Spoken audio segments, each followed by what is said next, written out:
صورت لے کے آئیں اور وَدْعُوا شُهَدَاءَكُم مِّن دُونِ اللَّهِ إِن كُنتُمْ صَادِقِينَ، سارے بے شک اپنے حمایتی بلا لیں اگر وہ سچے، شک والی دنیا سے باہر نکل آئیں، حقیقت والی دنیا کو قبول کریں۔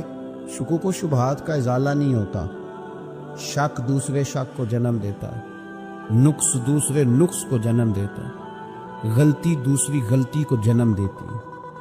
اور انسان جب تک شکوک کی، میں نے آپ کو کہہ دیا کہ ہر گھر بس سکتا ہے، ہر گھر، ہر عورت کے صحیح ہونے کی امید ہوتی ہے، پر جس بیوی کو اپنے خامند کے کردار پہ شک ہو وہ بیوی کبھی مطمئن نہیں ہوتی۔ ہر گھر بس جاتا ہے، لیکن جس خامند کو اپنے بیوی کے کردار پہ شک ہو جائے اس کا کبھی اس کے ساتھ سلوک مخلصانہ۔ شکوک والی زندگی بیماروں کی زندگی ہے، شکوک والی زندگی بیماروں کی زندگی، کمزوروں کی زندگی، بزدلوں کی زندگی۔